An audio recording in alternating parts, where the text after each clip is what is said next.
las acciones que nosotros tomamos en nuestro día a día están ligadas o están basadas en algún pronóstico que hagamos. Muchas de las decisiones que tomamos. Por ejemplo, si de repente usted ve que le dicen que hay pronóstico de clima, de que va a haber lluvia, probablemente ese día usted no lava. Porque usted ve que el pronóstico le dice, no, quizás es un buen día para estar lavando. Pero lo mismo sucede si de repente alguien nos dice, un médico nos da un pronóstico, nos da un diagnóstico. El pronóstico que él dice es, mira, esta enfermedad te puede determinar o puede darte tantos días, tantos meses, tantas semanas de vida. Hay un pronóstico que nos pueden dar incluso también los médicos. Al usar el pronóstico, yo me refiero a esa acción y efecto de anunciar por medio de revelación, ciencia o conjetura algo que ha de suceder. No es algo inventado, siempre es a través de un fenómeno, de una actividad, de un dato. Usualmente cuando pronosticamos algo es porque tenemos una cierta información que nos lleva a pronunciar ese asunto. Y por eso los ejemplos que he puesto, el pronóstico del tiempo se basa en unos datos meteorológicos, el pronóstico médico se basa en unos datos científicos que los lleva a poder determinar ciertas cosas. Como va ese asunto, probablemente de esta enfermedad tenga esta consecuencia. Hay un pronóstico de acuerdo a algo que se observa. Ahora bien, lo pongo en un asunto mucho más cercano a nosotros. Cuando se trata de nuestros hijos, ¿qué cosa nosotros le pronosticamos a ellos? ¿En qué nos basamos para intuir cómo les podría ir en la vida? ¿En qué nos basamos? ¿En qué nos fundamentamos? De algunos decimos, observamos sus talentos, observamos sus habilidades. Si vemos que tiene una zurda calidosa, decimos, bueno, puede ser James Rodríguez, Juan Fernando Quintero, Messi, no sé. Cuando vemos un zurdito calidoso que llama a uno. O cuando tiene un buen brazo que el pelado tira una cosa y tiene un tremendo tino. Oye, puede ser un tremendo pitcher, no sé. O en cualquier otra actividad. Este muchacho es muy bueno para las matemáticas. Intuimos, pensamos cosas, hacemos un pronóstico. Nosotros lo solemos hacer. Le preguntamos incluso, ¿qué te gustaría hacer cuando grande? Y con base en eso, les intentamos poner un caminito. Y si no nos gusta, entonces no le queremos poner ese caminito. Un niño de pronto le sale a usted porque ve a esos tipos que están cargando cosas y él ve bloques y él dice, yo quiero ser ese. Y es porque está viendo al albañil que está pegando bloques. Y usted dice, no, hombre, eso es muy duro. Hombre, no quiero eso. Nunca un niño de grande, de pequeño, le dice a usted, nunca un niño, ninguno de nosotros cuando niño decía, yo quiero ser ese que está corriendo atrás de un camión tirando un bote, una basura. Es más, si usted ve a su hijo que de repente tiene buena puntería para tirar las cosas, usted nunca piensa que sea para lanzar la basura a un camión. Usted piensa tal vez sea basquetbolista. Siempre hacemos un pronóstico y normalmente lo que buscamos es un pronóstico lo mejor posible. Eso es una realidad. Es más, es tanto así que a veces usted incluso se atreve a dar un pronóstico acerca del hijo del vecino, el hijo del otro. Y ese pelado va a ser terrible. Si no lo arreglan, no lo componen, ese pelado va a ser tremendo. ¿O usted no dice ese pronóstico? Siempre estamos también nosotros, con base a lo que observamos, dando un pronóstico. No estamos con eso asegurando nada porque no tenemos la capacidad de profetizar ni pronosticar nada, de asegurar algo, perdón. Pero si hacemos como un pronóstico, si sigue de tal manera, seguramente o probablemente le va a pasar algo. Ahora bien, Jacob, al darle a sus hijos un pronóstico, él les va a dar una profecía acerca de lo que les va a acontecer a ellos en el tiempo venidero, en el momento que viene, que se les acerca a ellos. ¿Y a cuáles días venideros se va a referir Jacob? Bueno, él habla de días venideros, pero no son en la vuelta de la esquina. Muchas de las cosas que él va a decir se van a cumplir cerca de 500 años después. Y muchas de ellas muchísimo tiempo después. Y muchas de ellas todavía no se han cumplido. Entonces, cuando él dice estas cosas venideras, lo dice con la confianza de que Dios lo va a hacer. Ahora, ¿qué emplea Jacob para pronosticar esto a sus hijos? ¿Será solamente la mera observación, como lo hacemos nosotros? Él va a utilizar la observación de lo que ven sus hijos, pero también va a tener la confianza puesta en el Señor. Así que a los que toman nota, pueden tener en cuenta estos tres aspectos, estas tres realidades que tiene en cuenta Jacob al momento de darles este pronóstico a sus hijos. En primer lugar, lo que él ha observado del carácter de sus hijos. Eso es del pasado, el pasado, lo que él ha visto de sus hijos. Eso lo lleva a dar este pronóstico. Lo segundo, lo que ha experimentado de la fidelidad de Dios. Esto tiene que ver con el presente. Cómo él ha visto a Dios hasta ese día ser fiel con él. Y eso lo lleva a dar este pronóstico, pero queda una tercera implicación aquí, una tercera realidad que él tiene en cuenta al momento del pronóstico, y es lo que él sabe de la promesa de Dios, lo cual lo lleva hacia el futuro. De modo que para los días venideros, lo que él pronostica para sus hijos tiene en cuenta estos tres aspectos. El aspecto del carácter de sus hijos, lo cual es un asunto del pasado.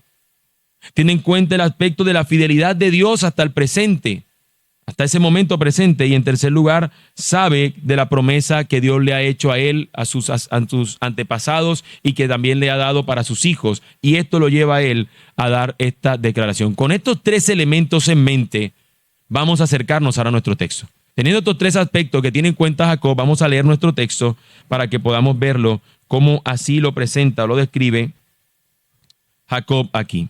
Versículos del 1 al 28 del capítulo 49. Voy a ir deteniéndome para brevemente dando alguna descripción de lo que significa eso en nuestro texto.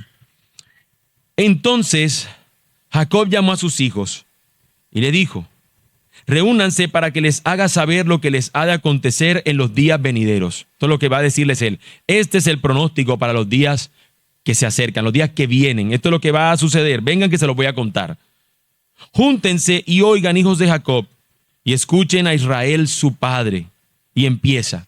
El orden con el que va a comenzar él es no solamente por el mayor, sino que él va a hacerlo en bloque. El primer bloque es de los hijos de Lea, los hijos que él tuvo con Lea. El segundo bloque, los hijos que tuvo con las siervas Bila y Silpa. Y el tercer bloque, el que tuvo con Raquel, que nada más son dos, que son los más fáciles, José y Benjamín. Pero esto es como él lo organiza. Lo primero, los hijos que tuve con Lea, porque algunos se acordará que los hijos con Bila y con Silpa están en el medio antes que incluso los dos menores que tuvo con Lea. Entonces así es como está organizado. Él llama los hijos de Lea por un lado, los hijos que tuvo con las siervas y los hijos que tuvo con su amada Raquel. Así que el primero de ellos, Rubén. Y esto es lo que dice de Rubén. Recordaremos que Rubén es el primogénito, el primer hijo. Rubén, tú eres mi primogénito. Nótense la frase que él va a utilizar. Tú eres mi poderío y el principio de mi vigor. La gente tenía esta creencia en estos tiempos que aquel que nacía de primero se llevaba toda la fuerza del papá. O sea, es el que tiene toda la firmeza, la fuerza, la fortaleza del papá. Había una esperanza en él porque tenían este tema del primogénito. Así que mi poderío y el principio de mi vigor. Tú te llevaste lo primero. Prominente en dignidad. ¿Por qué prominente en dignidad? Porque al ser el primero, él tenía que ser prominente, más digno que sus demás hermanos y también prominente en poder.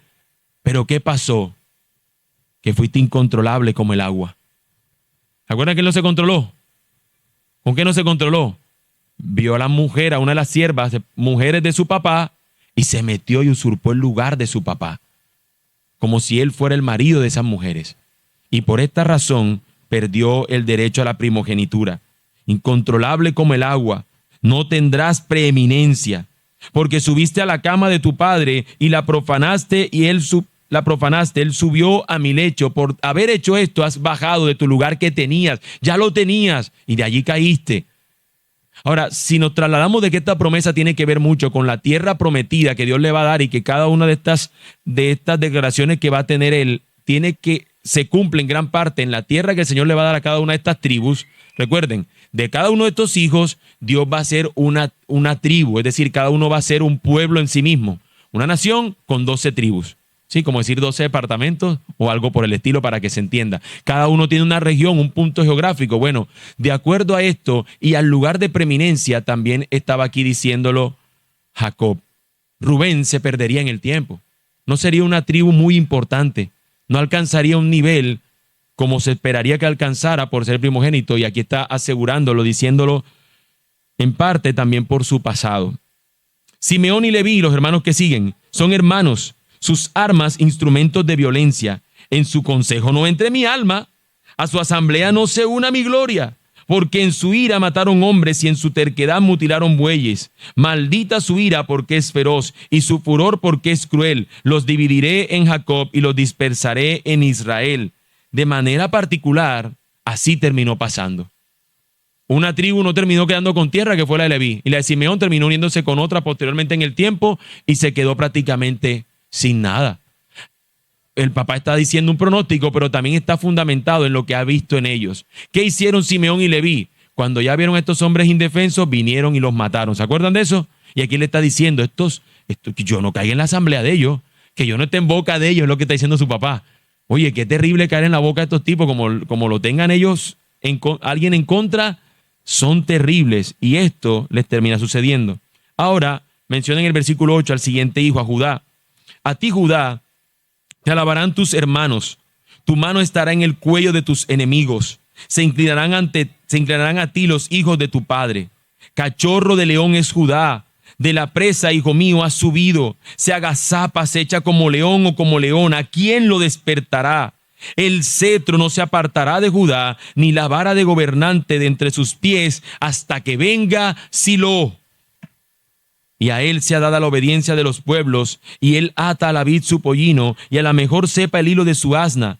Él lava en vino sus vestiduras y en la sangre de las uvas su manto. Sus ojos están apagados por el vino y sus dientes blancos por la leche. Judá de repente tiene una tremenda bendición que no solamente está para los tiempos presentes o los tiempos de la tierra prometida, sino que también apunta a algo mayor. Y tiene varios detalles el pronóstico a Judá. Uno de ellos indica de que él tendrá enemigos sobre él y que tendrá reyes. Los reyes vendrán de él. Los reyes vendrán de él. Y de aquí de esta descripción es cuando luego va a decir en Apocalipsis que nuestro Señor Jesús es el león de la tribu de Judá. Es el león, es ese rey que viene de allí. Y sabemos nosotros que Cristo Jesús viene de la tribu de Judá. Él es que va a ser este rey para siempre, como dice aquí, que el cetro no se apartará nunca de Judá, haciendo una clara referencia a un rey que va a venir. Ese rey, o esto va a ocurrir hasta que venga Silo. La palabra Silo nos la traducen de esa manera y no nos la traducen una palabra en nuestro lenguaje, o de pronto se traducen lo que más se acerque, porque no hay una claridad exacta lo que significa. Algunos lo tienen como un lugar, como un sitio, pero si fuera un sitio, nosotros no vemos que se haya cumplido lo que luego dice allí que se cumpla. ¿Qué nos dice que se cumpla? Que habrá una bendición tal que usted dice, este viñedo, es la mejor mata, la mejor vid de uvas. ¿Y qué pasa si usted deja un burro atado a una uva? ¿Qué le va a pasar a la uva? Se la come el burro. Y es tanta la abundancia que a usted no le importa. Amarre ese burro donde sea. Y aquí hay bastante uva. Aquí hay bastante en cantidad. Lo que nos está diciendo, ¿quién sensatamente teniendo un negocio va a dejar que un burro se lo coma? Lo que está diciéndonos esto es que es tanto lo que trae este rey en abundancia que no te importaría si un burro se acercara, porque cualquier lugar donde mire hay abundancia de vida, hay en abundancia lo que él puede dar, lo que puede producir su tierra. Y eso no se cumplió con ninguno de los reyes de Israel. Está apuntando hasta el momento que venga Silo. Así que es una clara descripción a aquel, Silo traduce algo así como el que merece el tributo. Hasta que venga aquel que es digno de recibir la honra, de recibir la tributación, de recibir la gloria, aquel que ata a la vid su pollino y a la mejor cepa el hijo de su asna. Y hay como si fuera un despilfarro de cosas, pero es porque hay en abundancia, hay algo distinto a lo que hemos visto. Esa promesa se la da a Judá, o al menos a un descendiente que viene de Judá, en clara referencia a nuestro Señor. Así que no solamente Jacob está teniendo para pronosticar a sus hijos lo que ellos han hecho en el pasado, porque ya hemos visto lo que ha hecho Judá en el pasado, sino también lo que el Señor hará a futuro por medio de sus promesas. Y no solamente se detiene ahí, sino que luego continúa con Zabulón. Zabulón habitará a la orilla del mar y él será puerto para naves y su límite será hasta Sidón. No tiene en cuenta en este caso lo que él ha hecho, pero tampoco hay una expresión hacia el futuro, sino hacia el momento cuando ellos hereden la tierra. Zabulón se va a ubicar en la cercanía del puerto. Y lo mismo va a pasar con el siguiente hijo. Isaacar es un asno fuerte, echado entre los establos. Al ver que el lugar de reposo era bueno y que la tierra era agradable, inclinó su hombro para cargar y llegó a ser esclavo en trabajo forzado. ¿Qué quiere decir esto? Que este pasa que cuando iban en camino a la tierra dijo, oye, esta tierra está buena, démela a mí. Y cuando él la tome porque es trabajador y va a darle duro a esa tierra para producirla. Pero luego nos presentan el otro grupo de hijos, lo que tiene con las siervas, y empieza por Dan. Por Dan. Dan juzgará a su pueblo como una de las tribus de Israel. Sea Dan serpiente junto al camino, víbora junto al sendero, que muerde los talones del caballo y cae su jinete hacia atrás. Así que él declara esto sobre su hijo. Un pronóstico que no es del todo alentador. Suena algo extraño. Suena con algunas cosas que no podemos del todo poder ver con claridad, incluso aunque usted haga el paralelo con la tierra que ellos van a recibir. Dan va a ser aquello que en el libro de los jueces se va a ir de idolatría. Dan va a ser aquello que trae la idolatría y que por eso el pueblo recibe un castigo. Los de Dan van a tener algunas particularidades. La particularidad mayor que tiene la tribu de Dan es que no aparece en el libro de Apocalipsis cuando se mencionan las 12 tribus. Y eso es extraño. Ahora, no sabemos por qué. Si es por algo que nos apunta al futuro como veíamos en Apocalipsis. O si es algo que él ve al decir esto de su hijo. Pero en ese momento lo que él está diciendo de sus hijos es como si él hiciera una pausa a Jacob y dice, tu salvación espero, Señor. De repente se detiene lo que él está comunicando a cada uno de sus hijos y cuando Dan de Dan se detiene para decir simplemente una declaración de proclamación al Señor, tu salvación espero, oh Señor. Y yo creo que en ocasiones, y yo sé que ese no es el punto del texto, pero creo que podemos reflexionar en algo, hermanos. Yo creo que en ocasiones podríamos nosotros pensar en ello. Cuando de repente vemos que el comportamiento o lo que vemos de nuestros hijos no es lo que nosotros quisiéramos o lo que nosotros sabemos que no deberían actuar. A menos que el Señor salve, no hay chance. Tu salvación espero, Señor. Porque si es por cada uno, miran cómo actuaría Adán. Es más, luego nos dice algo de Gad. A Gad, salteadores lo asaltarán, mas él asaltará a su retaguardia. Entonces aquí hay una manera de lo que él va a estar viviendo en cuanto a su situación. En cuanto a ser, yo sé que alguno está pensando, no hombre, yo no quisiera ser Gad, mire el poquito ahí de nada que le dijo el papá, no dijo nada. Pero eso fue lo que hay, eso es lo que el Señor estuvo diciendo. En cuanto a hacer, su alimento será sustancioso y él dará manjares de rey. Neftalí es una sierva en libertad que pronuncia palabras hermosas. Así que aquí solamente no tienen en cuenta dónde van a estar ubicados, sino también cómo va a ser el proceder de lo que son de estas tribus. Y si hacemos el rastreo, nos vamos a dar cuenta de esa gran particularidad que tienen estas tribus. Pero luego llega a los hijos de Raquel y empieza por José. José quien se va a convertir en el cual él da una bendición recordando lo que el Señor ha sido bueno con él. Rama fecunda es José, rama fecunda junto a un manantial. Sus vástagos se extienden sobre el muro. Los arqueros lo atacaron con furor, lo asaetearon y lo hostigaron, pero su arco permaneció firme y sus brazos fueron ágiles, pero no por él, sino que dice el texto, por las manos del poderoso de Jacob. De allí, una vez más recuerda la idea del pastor que vimos la semana anterior, de allí es el pastor, la roca de Israel. José pudo sostenerse hasta el día de hoy porque Dios lo sostuvo, porque fue su roca, porque fue su pastor, porque su mano la dirigió. Por el Dios de tu Padre que te ayuda y por el Todopoderoso que te bendice, con bendiciones de los cielos de arriba, bendiciones del abismo que está abajo, bendiciones de los pechos y del seno materno. Las bendiciones de tu Padre han sobrepasado las bendiciones de mis antepasados, hasta el límite de los collados eternos, sean ellas con la cabeza de José y sobre la cabeza del consagrado de entre sus hermanos. Lo que está haciendo el papá es tomar a José como si él fuera ahora el primogénito. Y tú eres el que ha sido bendecido. Y cuando menciona esto, él está diciendo, tú has sido bendecido plenamente. Por los cielos porque están arriba, por el abismo porque están abajo, por lo de los pechos enfrente, por todo el ser, todo es como si tú fueras bendecido por Dios. Él está proclamando una bendición como cuando fue él bendecido en lugar de su hermano Esaú. Así que esta bendición se la está dando a su hijo, mientras que a Judá le está reconociendo, noticando lo que viene, a le está bendiciendo como la bendición de un primogénito. Para concluir con Benjamín diciendo, Benjamín es lobo rapaz.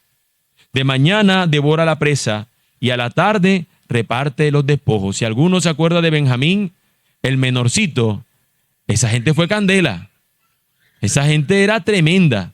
Y aquí está diciendo, este es el comportamiento de ellos, esta es la manera como ellos actúan. Lobo rapaz.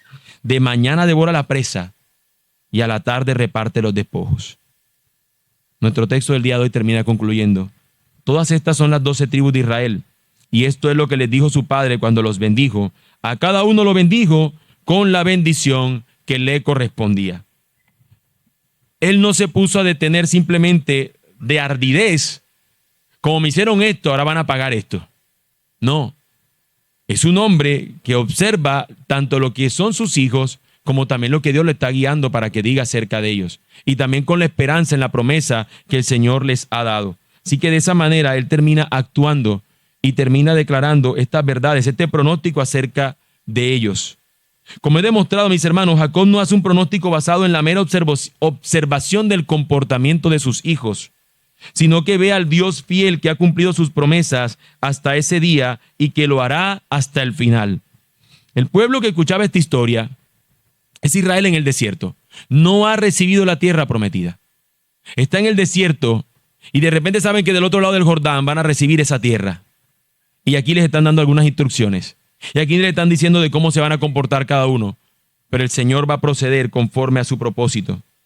Ellos debían tener seguridad en que Dios es fiel en cumplir su promesa y lo iba a hacer con ellos aunque hayan pasado más de 400 años. Dios va a ser fiel en esta declaración que ha hecho este padre para esta descendencia. Él les daría la tierra, la cual recibirían ellos tal cual según el pronóstico que Jacob ha hecho. Ahora, nosotros hoy en Cristo, hermanos, podemos esperar lo mismo y afirmarlo de la siguiente manera. Nuestro pronóstico venidero está anclado en su promesa, no en nuestro pasado. Lo que nos espera, lo que está por venir, no está anclado a nuestro pasado, sino al Dios que es fiel en cumplir sus promesas. Esta realidad para nuestras vidas debe llevarnos a considerar entonces ahora, mis hermanos, de acuerdo a esto que hemos visto en el texto, tres verdades. Tres verdades vamos a ver el día de hoy acerca de esto que hemos visto en el texto. La primera de ellas es: el pasado nos informa, pero no nos define. La primera verdad de lo que acabamos de ver en este texto, que hemos visto cómo Jacob tuvo en cuenta, entiéndase cómo he visto porque hoy el orden del sermón es distinto. Lo que hemos visto en nuestro pasaje es que Jacob, cuando dio este pronóstico de sus hijos, tuvo en cuenta lo que ellos eran, la fidelidad de Dios hasta el presente y la promesa en el futuro. Hoy nosotros vamos a ver esas tres verdades también, cómo confluyen para con nosotros. Y la primera de ellas es esta verdad: el pasado nos informa, pero no nos define. ¿Cuántas veces no pensamos que porque alguien es de cierta manera, entonces siempre será así? Fulano es esto, él siempre ha sido así y va a morir así. Y eso tiene sentido que lo pensemos cuando una persona no ha sido transformada o no ha sido unida a Cristo. Si alguien no ha estado ahora, no está en Cristo, podemos esperar eso. Pero aquel que está en Cristo, ¿qué nos dice la Escritura? Nueva criatura es. Las cosas viejas han pasado y aquí todas son hechas nuevas. Podemos esperar de una gente que actúe como un Rubén, como le pasó a Rubén. Su pasado tuvo consecuencias sobre él y nos da información sobre su condición. Pero, mis hermanos, aquí está la gran verdad del Evangelio. La hermosa buena noticia que es el Evangelio. El Dios que actúa fielmente en el presente nos transforma. Nosotros vemos a un Judá que pasa eso. Vemos en un mismo Jacob cómo pasa eso. Y si tú estás en Cristo, va a pasar contigo lo mismo. No es nuestro pasado lo que dice todo lo que somos, lo que seremos. Es lo que Él va a hacer, lo que va a definir, lo que va a determinar lo que nosotros somos. Nuestro pronóstico podría parecer que sería el peor debido a nuestro pasado. Pero nuestro pronóstico, hermano, no está determinado por nuestro peor día de ayer, sino por la obra continua de Cristo en nuestro presente y por la identidad que tenemos en Él en nuestro futuro. Si estamos en Cristo, Él nos pronostica transformarnos, nos pronostica cambio. No seremos los mismos. Y si estamos siendo los mismos, entonces hay algo que no está en la ecuación. Cristo no está presente. Pero si Cristo está presente, debo saber que tengo que ser transformado, porque Él lo va a hacer, porque Él promete hacerlo. Tenemos que tener ese compromiso, ese conocimiento acerca de ello. Por eso, nosotros podemos afirmar que nuestro pronóstico venidero está anclado a su promesa y no en nuestro pasado. Puede que lo que observemos, si no se corrige, traiga consecuencias, y esto es una realidad. Si nosotros no corregimos lo que ha sido nuestro mal comportamiento hasta el día de hoy, nuestra mala actitud, claramente va a traer consecuencias. Claramente. Sigue usted tratando mal a alguien y va a traer consecuencias.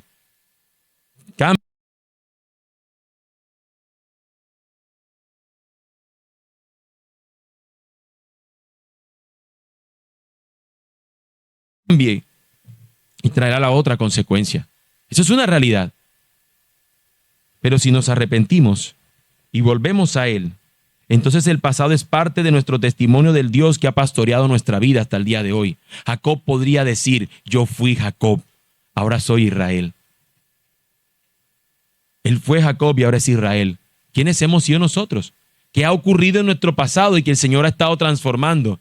Nuestro pasado no nos define, mis hermanos, no determina quiénes seremos. Él informa lo que hemos sido. Él informa lo que el Señor está haciendo. Como dice la Escritura, el que robaba ya no robe más. ¿Qué era esa persona? Un ladrón. ¿Ahora qué es? Un ex ladrón, uno convertido, un transformado. Que éramos algunos de nosotros, que ya no somos en Cristo.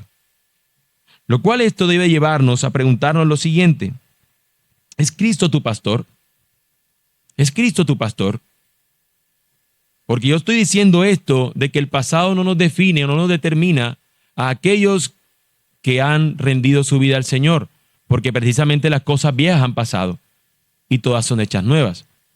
A veces usted se confunde, que le pide un comportamiento, un fruto a alguien que no es cristiano, que actúe como cristiano. ¿Y cómo puede actuar ese lobo si no es oveja?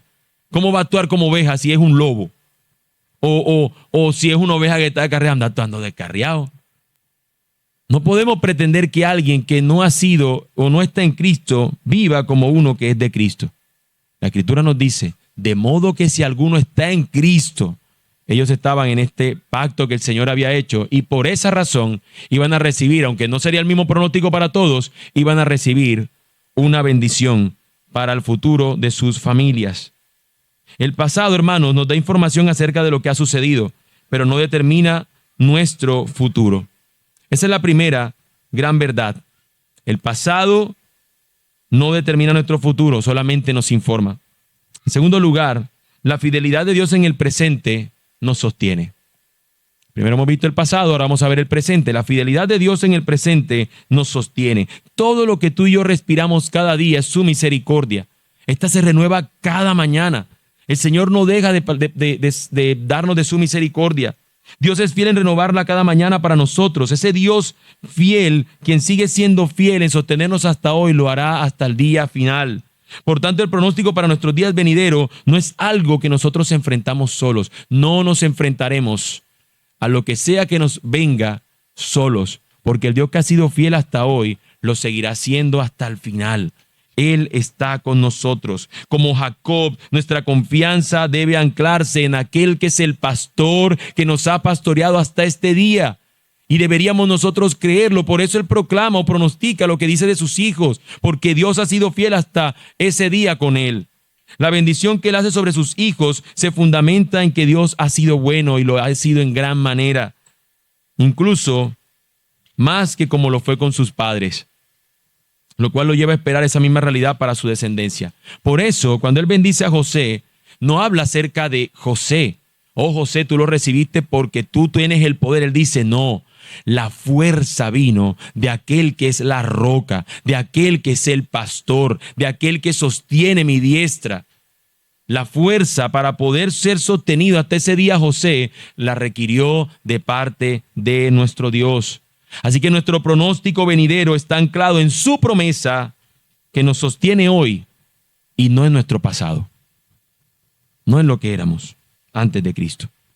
Por tanto, debemos reconocer y descansar en la fidelidad tangible de Dios en nuestro presente. Dios está con nosotros y está haciendo su obra indetenida, que nada la puede detener, la cual nos puede dar seguridad para enfrentar el mañana. Así que, mi hermano, yo te pregunto, ¿tu capacidad para enfrentar al futuro se está basando en adivinar qué será lo que viene? ¿En especular? ¿O en cambio en confiar en que Dios es fiel hoy y seguirá siendo fiel mañana, pasado mañana y los días que nos queden? ¿En quién se fundamenta mi capacidad para enfrentar el futuro? Haz la tarea que tienes que hacer. Educa a tus hijos, búscate un trabajo si no lo tienes. Haz la tarea que tienes que hacer. Podemos poner muchos ejemplos con eso. Haz las cosas que tienes que hacer, sí, pero afirma tus pasos en Dios y lo que Él dice en su palabra que nosotros tenemos que vivir. El pueblo de Israel, el Señor le daría una ley para que ellos pudieran ser fieles. Hoy el Señor a nosotros nos ha dado en su palabra la ley de Cristo, esa ley del amor, para que nosotros vivamos fielmente ante Él, amando a Dios, amando a nuestro prójimo. Podamos nosotros entonces permanecer fiel al Señor en nuestros días, aguardando y haciendo lo que Él nos llama a hacer. Ese Dios fiel no es solo así en nuestro presente, sino que también lo es a nuestro futuro. Y esto nos lleva a nuestra tercera verdad. La promesa futura nos orienta. Hemos visto que el pasado nos informa, pero no nos define. Hemos visto que el Dios fiel es fiel en nuestro presente. Y ahora vemos que la promesa futura nos orienta. Aunque todas las promesas en el texto, hermanos, claramente apuntan al futuro, una promesa apunta al futuro, no todas son en el mismo tiempo futuro. Es decir, unas ocurren 500 años, otras ocurrirán 600, 700 años, y así cada una se va cumpliendo en un tiempo determinado. Algunas se terminan cumpliendo, las que dijo Jacob aquí, en Cristo, y a otras hasta que Cristo regrese. Y nosotros muchas de las cosas que el Señor dice que va a hacer en nuestras vidas también son de la misma manera. La promesa como la de Silo, hasta que venga Silo, hasta que venga aquel que es digno de recibir esos tributos, nos apunta en un momento futuro al final de la historia. El que recibe el tributo, ese rey, ese cetro de Judá que gobernará para siempre, es una clara descripción acerca de nuestro Señor Jesucristo, quien reina por siempre. El pronóstico para nuestros días venideros es que vivamos con una esperanza que vaya más allá de las bendiciones terrenales y temporales, como lo cantábamos ahorita. El pronóstico que les estoy diciendo aquí a ellos, ellos no ven ningún rey. Ellos son una nación dentro de otra nación. No tienen un rey allí, pero el Señor era su rey. Y ustedes y yo tenemos ese rey.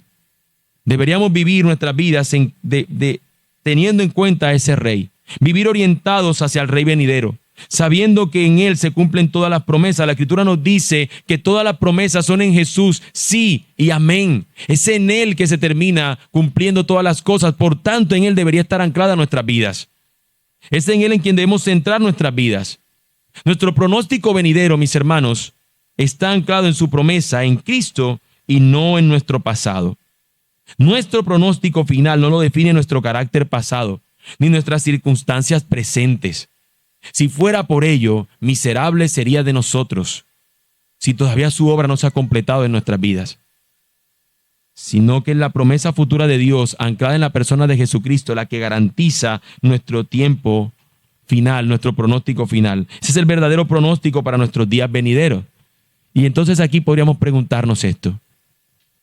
¿Es Cristo quien orienta tu vida? ¿Es Cristo el centro de tu camino? Hermano, no solamente pensemos en Él cuando nos va mal y anhelamos su retorno. Estamos con terribles problemas. Y entonces decimos, oh Señor, ven pronto, porque estoy sufriendo y ya no quiero sufrir más. Ahí nos acordamos de que el Señor venga. Pero ¿y cuando nos está yendo bien? Cuando todo pinta maravillosamente, nos están saliendo las cosas como esperábamos, una casa, un carro, nuestros hijos están bien, hay buena salud, los chequeos médicos, todo está óptimo. ¿Ahí qué decimos? Ven pronto, Señor Jesús. ¿O nos hacemos los sordos o los ciegos ante esas cosas? ¿O somos como aquel que se iba a casar en una semana y dijo el predicador, quiera Dios venir el día de hoy? Y él dice, Señor, por favor, después de la siguiente semana. Después no voy a la luna de miel. Nosotros tenemos que saber que no hay nada en este mundo, ni siquiera una luna de miel, es mejor que Cristo. Es mejor que estar con Él. No hay nada mejor. Esa debería ser nuestra verdad. Yo sé que nos cuesta. ¿Por qué? Porque hoy comparamos muchas cosas y decimos, mira, esto todavía lo veo que está siendo como que mejor que Cristo. Sí, ese es el problema. A medida que avanzamos en el conocimiento del Señor, nuestro pasado va quedando cada vez más lejano y nuestro amor se aproxima cada día más a Él, se acerca más a Él y nos pone nuestra mente en lo que será nuestro tiempo futuro con Él. Y en ese asunto nosotros nos daremos cuenta que no hay nada más deseable, precioso, bello que nuestro Dios. Podríamos decir con total tranquilidad, no hay nada mejor que Cristo. Nuestro pronóstico de los días venideros debe estar esperanzado en Él, hermanos, sea cual sea la circunstancia, como lo reitero otra vez, como lo cantaste ahorita junto conmigo. Estas tres verdades deben sostenernos hoy cuando pensemos acerca de los días que están por venir. Hoy cuando piensa que se acerca un momento duro, piensa también en esto. Tu pasado puede informarte, pero no determina tu futuro. Hoy eres sostenido por la fidelidad de Dios y en nuestro mañana estamos asegurados en las promesas en Cristo. Estos días por venir, sean cercanos o sean lejanos, están anclados en nuestra esperanza en Él. Sean lejanos como cuando el Señor vuelva, que no sabemos cuándo es y por eso podemos pensar tal vez sean lejos, o por lo menos es lo más lejano que puede ocurrir. Y lo más cercano, lo que yo voy a vivir de cara a ese momento lejano, sea cual sea el momento futuro que estoy pensando ahora mismo, se ancla en estas verdades. Mi pasado no determina lo que soy, lo determina el Señor fiel que está conmigo en el presente y me da promesa para una vida futura con Él. En eso debería centrarse mi vida y en eso se centró la declaración que dio Jacob para con su familia. Las bendiciones que dio Jacob a sus hijos encerraban tres propósitos futuros para ellos: ser el pueblo de Dios, en el lugar de Dios, bajo el gobierno de Dios. No podían apartarse del Señor sino permanecer fiel a Él, en el lugar que Dios les había prometido que les iba a dar, y ahí Él les estaba dando los límites de esos lugares, de ese lugar. Y ellos tenían que ser el pueblo que vivía conforme al Señor, a ese Dios que es su roca, que les iba a dar una tierra por heredad y que le daría su ley, y Él siendo el rey para que ellos pudieran creer en Él. Hoy en Cristo nosotros tenemos todo esto cumplido en Él. Somos su pueblo porque Él nos ha redimido. Estamos en Él. Ese es nuestro lugar, nuestro refugio seguro. De modo que si alguno está en Cristo, ese es nuestro refugio, nuestra tierra segura, y estar en Él nos transforma. Y es donde nosotros deberíamos afirmar nuestros pasos. Él en algún momento final, lo dice Apocalipsis, que terminará siendo el que esté en el centro, nuestra ciudad, nuestro templo, nuestro todo. Será nuestro Dios y nosotros seremos su pueblo. En Cristo finalmente es que se cumple todo este pronóstico futuro. Es en Él y solamente en Él. Bajo su gobierno, siendo Él nuestro Rey, un día viviremos a la plenitud de todo lo que esto implica. En tanto que Él regresa, mis hermanos, vivamos la vida con esperanza. ¿Qué pasa cuando un pronóstico médico llega para uno de nuestros hijos? ¿Qué pasa si viene un diagnóstico, un pronóstico que dice un médico, tu hijo tiene esto, y esta es la consecuencia, y esto es lo que puede suceder? El mundo se nos detiene. El reloj se detiene. Esta semana, hermanos, como iglesia, hemos tenido dos familias que han enfrentado situaciones parecidas a esto. Dos diagnósticos distintos entre sí, pero con la misma situación: la incertidumbre de saber qué va a pasar. Una niña con un pulmón bastante comprometido, que la tuvieron que estar allí atendiendo, internándola. Por la misericordia del Señor ha salido de ese estado y ahora está en recuperación en casa. Y la otra nena, más chiquita, con el asunto que le iban a hacer del cateterismo y con riesgo también de su corazoncito que pudieran hacer, y algo que duraba un cierto tiempo se prolongó casi por el triple de tiempo. Y con la incertidumbre de un padre esperando afuera y una madre cercana allí a la bebé, pero también con la incertidumbre. Cuando nos salen situaciones así, pronósticos así, hermanos, son momentos aterradores para nosotros. Los que son padres lo saben y los que no se lo pueden imaginar también. Es un momento aterrador. Dos situaciones de salud donde incluso el futuro parecía incierto, pero damos gracias a Dios porque después de muchos procedimientos, el pronóstico alarmante fue cambiado por uno de alivio. Yo le doy gracias al Señor porque obró de esa manera con estas niñas y con estas familias. Pero esto me lleva a preguntarles, hermanos, como al principio quise hacer la pregunta: ¿es el reporte médico el pronóstico final y definitivo sobre tu hijo? ¿Es acaso el pronóstico de un médico lo que es final para nuestros hijos? El alivio de la salud es una misericordia para hoy, pero el pronóstico de Dios es una promesa para toda la eternidad. La historia de Jacob nos enseña que el pronóstico más importante no se encuentra en un hospital, sino en la promesa que Dios ha hecho. Nuestro llamado como padres no termina cuando nosotros buscamos al mejor doctor para sus cuerpos, sino cuando los guiamos para que conozcan al gran médico de sus almas. Cuando están enfermos, corramos, hagamos lo que sea, vamos a molestar al que sea. Al hermano que es médico lo vamos a llamar, lo vamos a canzonear. Mira, fulano, mi hijo está enfermo, vamos a hacer todo lo posible. Pero ese pronóstico, hermano mío, no es el pronóstico definitivo para tu hijo. No es el mayor pronóstico que él tiene. Si él no está en Cristo, ¿cuál es su pronóstico, mi hermano? Si él no está en Cristo, ¿qué le esperará a tu hijo? Corre entonces con mayor firmeza y urgencia a darle a conocer a aquel médico que puede rescatar su alma. Enséñales a Cristo. Desvélate por enseñarles. Inquiétate, trabaja arduamente en eso. Afírmate en eso. Procura con diligencia, no que otro sea fiel, primeramente llévalo a ellos. No tienes certeza de que creerán, pero sí que hiciste tu trabajo que Dios esperaba de ti. ¿Cuán distinto sería el pronóstico de un hijo si a uno se le enseña el evangelio y a otro no se le enseña? ¿Qué diríamos nosotros? ¿Qué esperarías tú que pase? Mano, el final, el único pronóstico que nos da una esperanza inquebrantable es este, que su pronóstico para los días venideros esté anclado en Cristo y sus promesas y nada más. Tú y yo queremos eso. Y cierro con un apunte personal. Cuando recibí la noticia de que iba a ser papá, cuando tengo a mi hija ya luego después de nacida en mis brazos, mi pensamiento era que no se me vaya a desbaratar esta chiquitica aquí en mis manos. La delicadeza que tiene, el tema de su vida, siempre uno medio, si un día le daba gripe, uno tosía, uno se desvelaba, uno estaba asustado. Mi mayor susto que le decía al Señor, Señor, no me haga pasar una prueba como la de Abraham con Isaac. Señor, no me la quites, oh Dios, esto va a ser muy doloroso. Tú me darás gracias, sí, pero yo no quiero pasar por eso. Sé que a otro le ha tocado vivir y ese era mi mayor miedo. Pero luego descubrí que el mayor temor como cristiano, como padre que hoy tengo, es que no conociera al Señor. Y tengo que trabajar incansablemente para eso. Y mis hermanos, creo que esa debería ser también nuestra meta hoy. Ese pronóstico es distinto si trabajas arduamente en guiar a tu hijo al Evangelio. Oremos al Señor y que Él nos ayude en esta tremenda tarea. Señor bendito, el pronóstico para los días venideros, Señor.